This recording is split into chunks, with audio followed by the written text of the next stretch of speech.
Welcome back to Karen and Phil's Full House Renovation. In this episode, the entranceway floor is coming up because we're retrofitting underfloor heating in this area.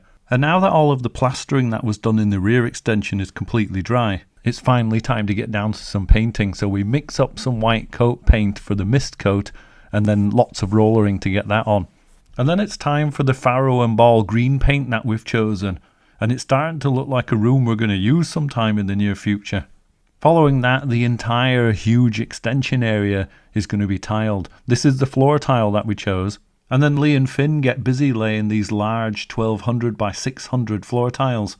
Okay, let's go pick up the action. So this morning's mayhem. The temporary kitchen's coming back out again because our underfloor heating's going to extend into that area, so the floorboards have to come up, which means the temporary kitchen of course has to come out of there, go back in again at some point. We're not sure when we're going to be cooking food again. In the meantime, everything's in our sanctuary. That's what we describe it, but it rarely turns out that way, which is here, the lounge. So we got a coffee station on there. I've got my little tray of food, so it's going to be scrambled egg on toast because we still have the microwave. So that's great. And then over here, I don't know why everybody doesn't lay the kitchens out like this, because you can just see where everything is. You know, I can go straight to the pots and pans and to the cutlery. So it's time for the floorboards to come up in the entranceway, and they're coming up for two reasons really. The first is we need some insulation under there, otherwise the underfloor heating, all of the heat will just go down into the void. And the second is we can't just lay the underfloor heating above the floorboards because that would make it too tall and then it wouldn't match up with the new rear extension floor. We also found an Easter egg in the form of a signed floorboard all the way from the 1960s. You never know, it could be the last piece of timber he put in the house as he's walking out. As part of the work, Lee's going to be tidying up some of our plumbing. So up here, this is the house bathroom, which is directly above where they're working. And my job is to get all of this old flooring up, so it's like a vinyl tiled floor, and then there's like a fiberboard under it. And the reason I'm doing this is because I need to lift these floorboards, because that will give him access to some of the pipes that he needs to get to. So Lee's been doing a lot of work on plumbing, so both for the utility room, which is kind of through here, but he's been making sure there's feed pipes and some shut-off valves down there. Quite a lot of tidying up on the routing of this pipework and also insulation for it and things like that. So those are the valves down there that are going to supply the utility room. And then this is our little downstairs WC. So quite a lot of work in this area and upstairs in our house bathroom, so we can run up and see that now. So this here is where a lot of the pipes feed down, and so this is all being tidied up quite a lot. And then also Lee's just put these T's and a little stop in there, and this is where we'll get our supplies for when we're ready to do the house bathroom, which will come later on in the build. So with all the floorboards up, Lee and Finn can now start getting the insulation in, which is about 50mm thick, and it goes between the floor joists. Oh yeah, and it's worth mentioning that battens have to be screwed to the inside of the floor joists, and that gives something for the insulation to sit on.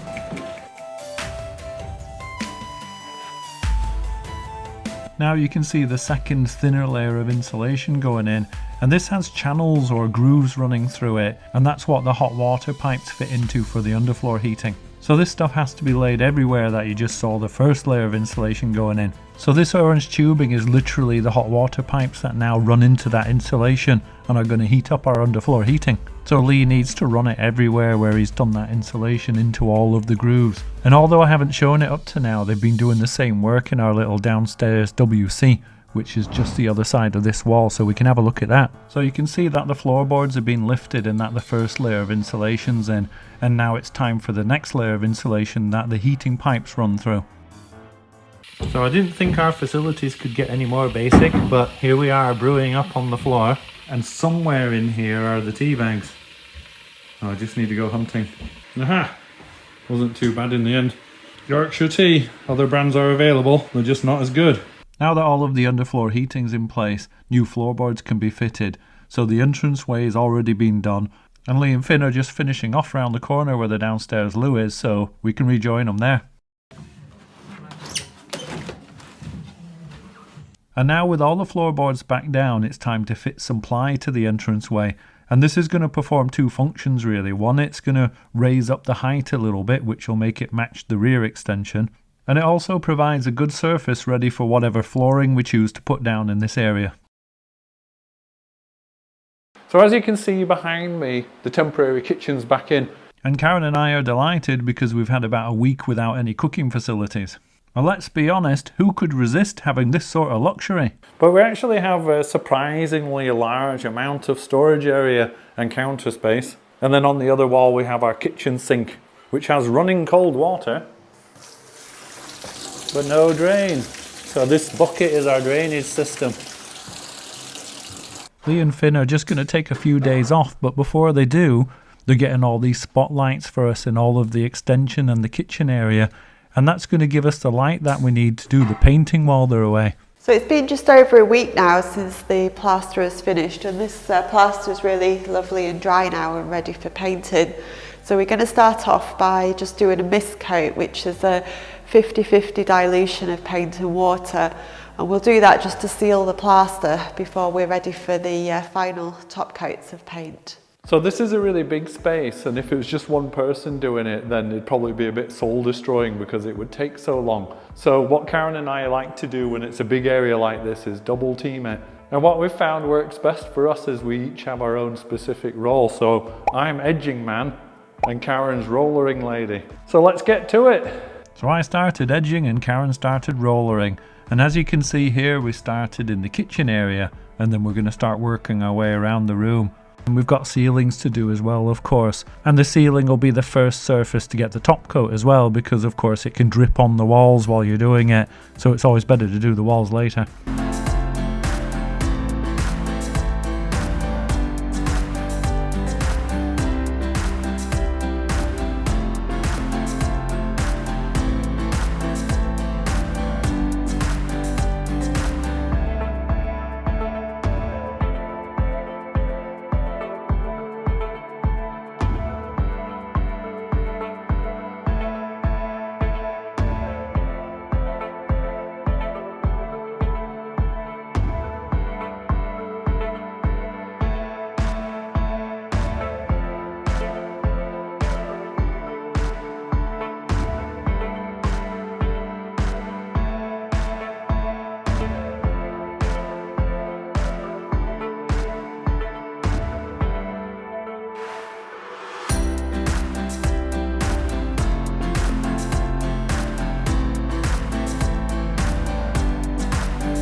And up to now, this has all been the kitchen and the utility area, but next we've got probably the even trickier area because it has higher ceilings and it's a little bit bigger, and that's the dining room and the snug area.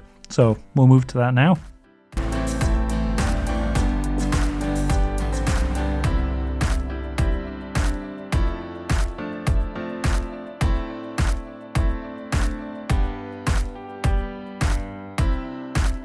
Oh yeah, and also it has more windows, so it has the Velux windows in the ceiling and then these floor to ceiling ones, which means there's more reveals to paint.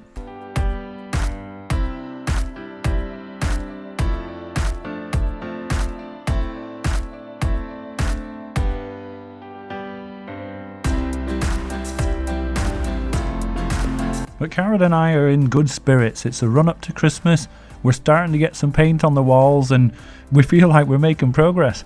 Jingle bell, jingle bell, jingle bell rock.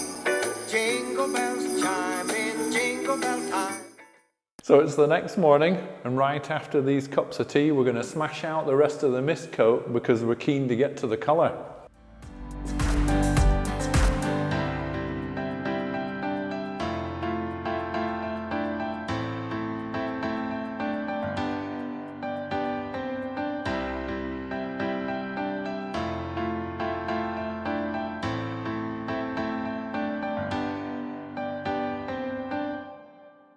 Did you think we were done?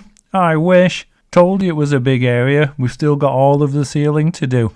And remember, this is just the mist coat, so we've got the colour to do after this, but at least then it does get a little bit more exciting for you.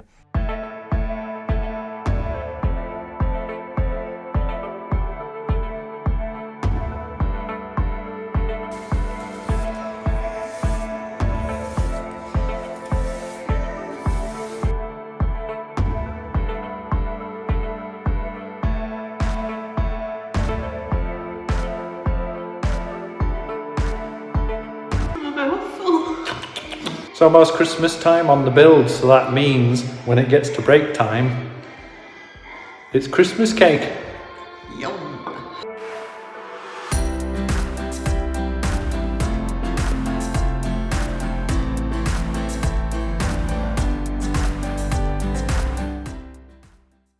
Yeah, so we've decided to go for a green colour. We've gone with Cromarty from Farrow Ball. It's a really light green colour. We wanted to go light because we want to try to keep it really light and airy in this space. It is north facing, and before we did this extension it was so dark and depressing in the kitchen area, and we really don't want to go back to it being like that. So time to go. So are you ready for us to get some colours on the wall? We are. Let's do it. You ready? Yeah. Are you sure? I am.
So we finished painting yesterday, and so this is a great opportunity for us to pop in and see what it's looking like.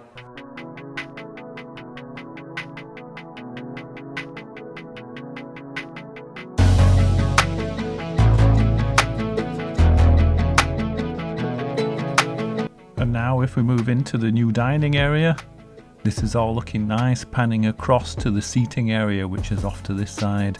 And our built-in media wall. We're going to have sofas and a telly here, of course. But yeah, we're really happy with this light green colour that we've picked, and we feel like it's really lifted the place. And with the walls and ceilings painted, we're now ready for floor tiling. So as you can see, a pallet and a half of floor tiles have arrived. So let's have a quick look at one. And here's a sample of the tiles that we've chosen. As you can see, they're like an off-white colour.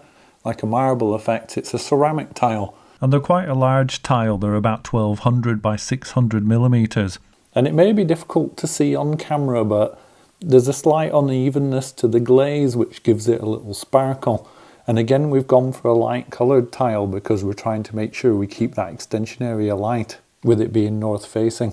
So Lee's laying these tiles for us, and the first thing that he needs to do is buff the surface of that concrete that was poured, because it ends up with a bit of a shiny finish and he needs it to be more matte, and that'll make sure that the tile adhesive adheres to it really well. So all of this quite large area needs to be buffed with this machine.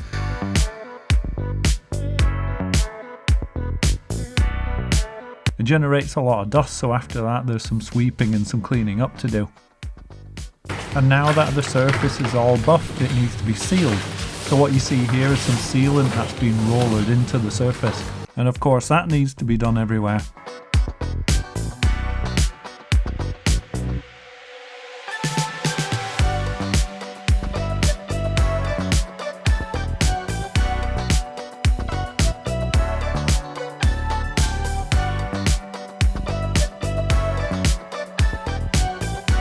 And now just a little bit of planning. You see, with any tiling job you really have to think about where your grout lines are going to be, how much of the tile might show under your island or your peninsula or out from under your kitchen cabinets. And then of course where you've got cut tiles, so you don't want to work your way all the way across the room only to find that near the bifold doors at the other side you've only got 50 millimeters of tile, because it doesn't look great. So you would split that and you might have a large part tile on the entranceway and then a large part tile over near the bifold doors. And that's just the front to back. There's also considerations left and right, where the tiles go into, where the floor to ceiling windows are, for example, or up against the walls. So that's why Lee's taken the time to lay so many out and do so much measuring, because he wants to get this plan in his mind. And this is what really makes the difference to get a professional finish. Now it's time to start fitting some tiles, and you'll notice that fin on the left of the screen.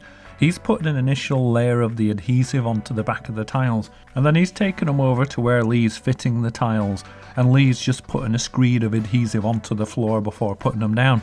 But anyway, Lee's starting off in the middle of the room, and then he's working his way off to the right hand side to the wall there. It's quite a big floor, so there's a lot of tiles to put down.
And there it is. Look at that, perfection. We expect nothing less. And with all the tiling done, it's now time for grouting. And this is what really finishes off a tile floor and makes it look nice. But if it was a lot to tile, it also means it's a lot to grout.